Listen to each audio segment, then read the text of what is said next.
you make the best product. Very difficult. You take 50% then, and you make your product 50% better. You hire 10 more engineers.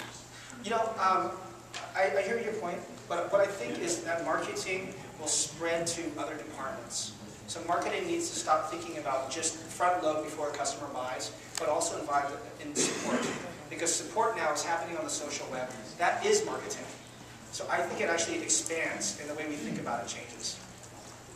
That's certainly a philosophical question, but I don't think marketing is going away nor the budget. We'll keep a bar stool.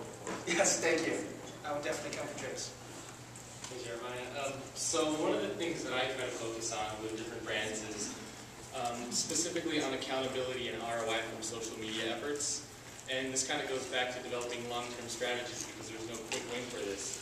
So I want to hear from you, how important do you think social media ROI and accountability is going to be going forward? And I mean specifically, I look at ROI in terms of dollars and cents, and that's where I try to help the brands that I work with. But, you know, 2010, 2011, when do you see that ROI is going to be a really big focus for a lot of brands? Because I don't know if it's there yet. It continues to be a challenge.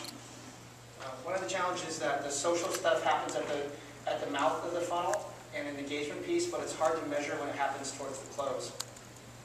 One of the best ways to measure that is you have to deploy surveys before and after and say, did your friends or the social activities we do influence you?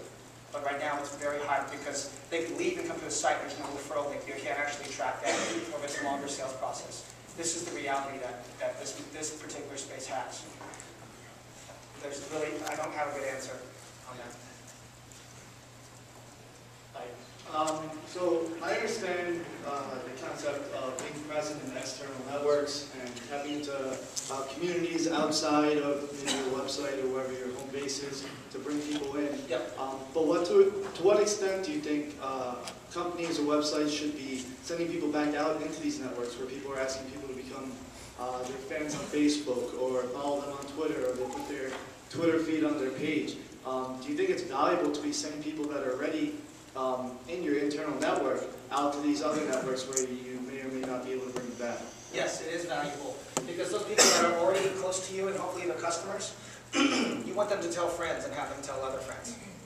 So that's the way to think about it. Rather than trying to say, I want to harvest customers constantly, bring them to my site, but instead is how do I bring them to buy my product and then go back out and share it with others? So there's things that you do. We already see this. I call it pollination, where you see the little buttons, tweet this, dig this, delicious this, all on every single page. So that's an example of letting them go spread it where their other communities are. So factor that into. So in the long run, I'm glad you brought this up. I don't think destinations matter. I think in 5 years, maybe 10 years from now, URLs won't matter.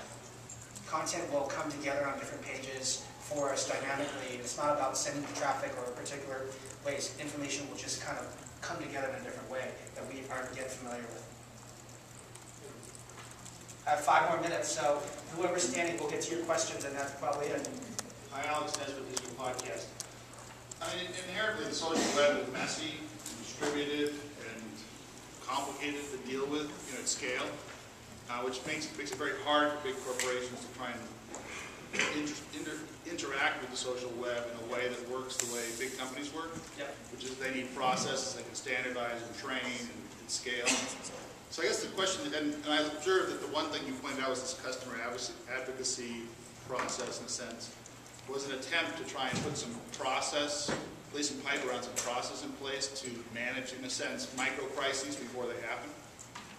So my question is, have you seen either corporations or analysts who have tried to characterize, there's a micro response process, there's a major crisis response process, there's a customer engagement process. There is. And then people try to standardize those? I think one of the best examples is the U.S. Air Force, believe it or not. They actually have a triage. You know what a triage is? It's a way of identifying who should get help first if somebody's injured.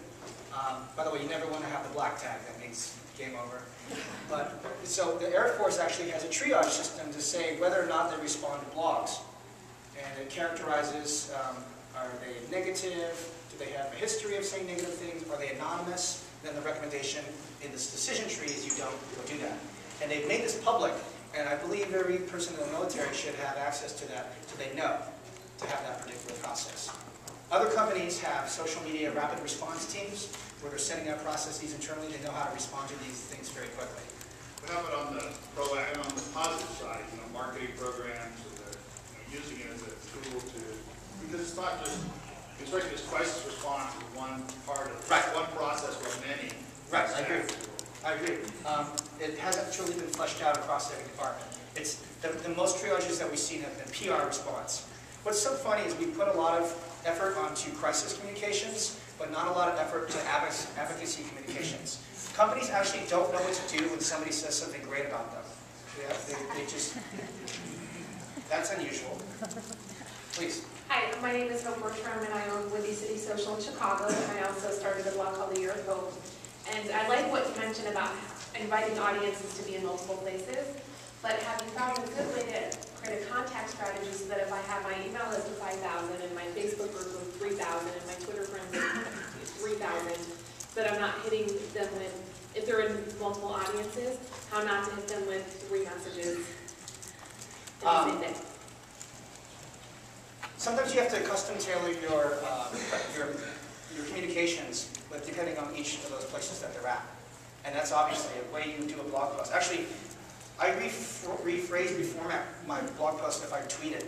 I make it more appropriate for the Twitter environment. So you have to really change the context. It doesn't work uniformly in each of those.